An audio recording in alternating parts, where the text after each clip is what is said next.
ना बोलना सीखो। कोई दे भी रहा है तो कहना नहीं चाहिए। इतनी नहीं बुरी हालत होती भाई, किसी की भी नहीं होती कि नहीं लोगे तो मर जाओगे। हाँ, जब नहीं लेते तो भीतर कुछ एक नई ताकत जरूर जागृत होती है। यही चीज दवाइयों पर भी लागू होती है।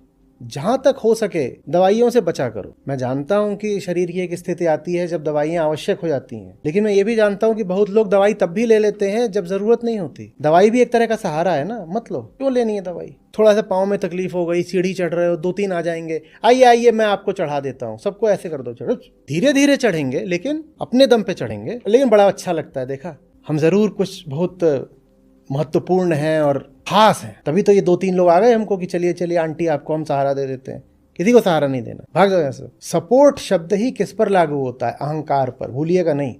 जितना सहारा लोगे उतना अपने अहंकार को ही पुख्ता करोगे। वीकनेस, सपोर्ट, कमजोरी, सहारा, ये शब्द सब अहंकार के क्षेत्र के हैं, क्योंकि किससे जुड़े हुए हैं? अपूर्णता से। जहां अपूर्णता है वहीं तो सहारे की जरूरत है, और वहीं कमजोरी है। इन शब्दों को जीवन में ज्यादा मत रखो, और रुपए पैसा तो खास तौर पर मत करो। ये सब हाथ फैलाना बहुत बेकार बात है।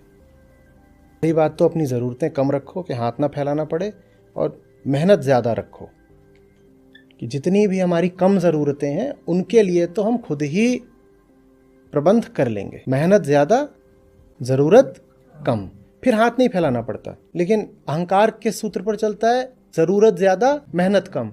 जब ज़रूरत ज़्यादा कर लोगे और मेहनत कम कर लोगे तो हाथ तो फैलाना पड़ेगा ना। ज़िंदगी ऐसी रखो जिसमें जब बुरी से बुरी हालत भी हो जाए तब भी हाथ ना फैलाना पड़े।